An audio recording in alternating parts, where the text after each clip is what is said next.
नमस्कार। मैं ब्रिजेश कुमार मिश्र। इस देश में भ्रष्टाचार एक बहुत बड़ा मुद्दा है और इस देश के सारी राजनीतिक दल ए टू जेड भ्रष्ट हैं। देश के मैक्सिमम नेता भ्रष्ट हैं। देश में मैक्सिमम लोग राजनीति में अपने पेट का साइज बढ़ाने के लिए आते हैं। अब मैं बात आता हूं वर्तमान के मुद्दे में।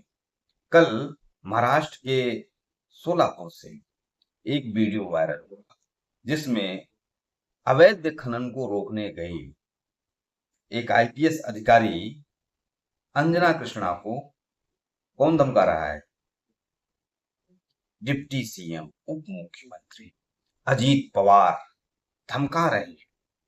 अब इस परिदृश्य में कोई अधिकारी ईमानदारी पूर्वक काम कैसे करे, इसमें कोई आश्चर्य नहीं होगा कि आगे के दिनों में इस आईपीएस अधिकारी अंजना कृष्णा का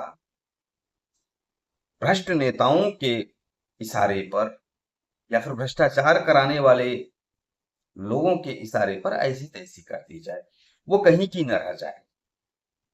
हम बात तो नैतिकता की करते हैं। खैर, आप लोगों को जानकर यह और भी हैरानी होगी कि ये अजीत पवार इस समय भाजपा की एनडीए की महाराष्ट्र सरकार का डिप्टी सीएम है और ये वही भाजपा है जो 2014 में न खाऊंगा न खाने दूंगा का नारा देकर सत्ता में आई। अब मोदी जी को चरितार्थ करना होगा, मोदी जी को सिद्ध करना होगा, भाजपा को सिद्ध करना होगा कि वास्तव में ये लोग भ्रष्टाचार के खिलाफ सख्त हैं तो नहीं। अगर भ्रष्टाचार के खिलाफ सख्त होते तो जिस नेता के ऊपर ये लोग आरोप लगाते हैं कि अजीत दादा चक्की पिसिंग चक्की पिसिंग चक्की पिसिंग, उस अजीत दादा को भाजपा में सम्मिलित न कराते।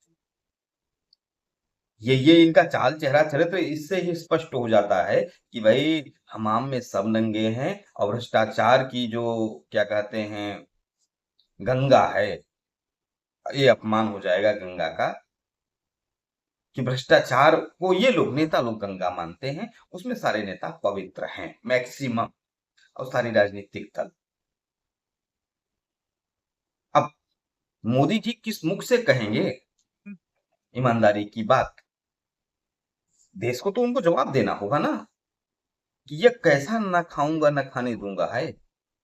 अब अब तो ये खबर और आ रही है कि जिस अधिकारी ने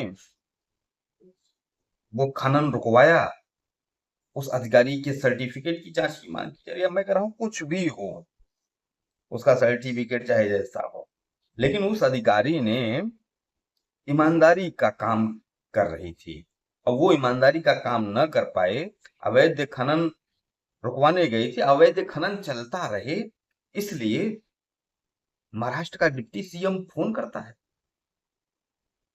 कहता है मैं एक्शन लूंगा। भाषा उसकी बड़ी गड़बड़ है। हकीकत में ऐसे नेता को तुरंत उठाकर जेल में डालना चाहिए, तुरंत जेल में डालना चाहिए। ये लोग तो राष्ट्रद्रोही हैं। मैं अजीत पवार जैसे लोगों को राष्ट्रद्रोही मानता हूं।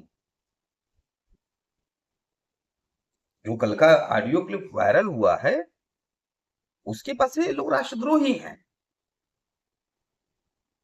ये खतरनाक है देश के लिए।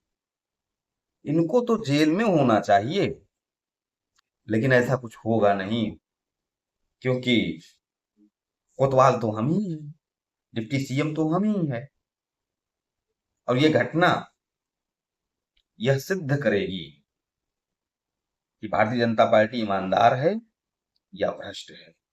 भारतीय जनता पार्टी ईमानदार लोगों के साथ है या भ्रष्ट लोगों के साथ है। अब देखना यह भी है कि इस मामले पे कांग्रेस का स्टैंड क्या होता है, विपक्ष का स्टैंड क्या होता है। अभी तक बहुत विशेष बयान कांग्रेस की तरफ से भी नहीं आया कि भाई अजीत पवार पर कार्रवाई होना चाहिए, बहुत हमलावर नहीं है।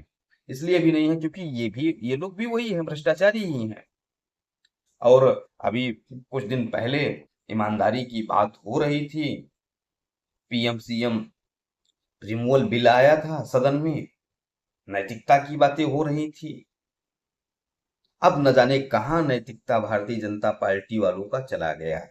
ये जो पीएम सीएम रिमूवल बिल है, ये भी झुनझुना है जनता को दिखाने के लिए कि देखिए हम कितना ईमानदार लोग हैं, हम ईमानदारी के लिए कितना सजग हैं। वो कुछ नहीं है पीएम सीएम रिमूवल बिल।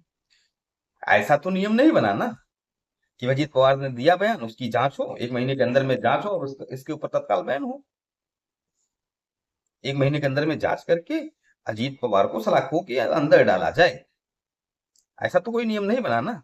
नेताओं को सबक सिखाने के लिए, ऐसे भ्रष्ट नेताओं को जो अधिकारियों को अपने पैर का क्या कहते हैं जूती समझते हैं।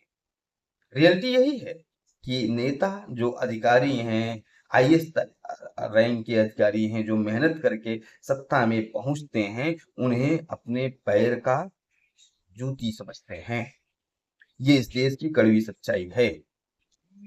हाँ, दुर्गा शक्ति नागपाल का देख लो ना क्या हुआ था अखिलेश यादव की सरकार में। यह सत्य हमारे देश के जो पत्रकार भी हैं वो भी नहीं बोलना चाहते, क्योंकि सबको मलाई चाटना है।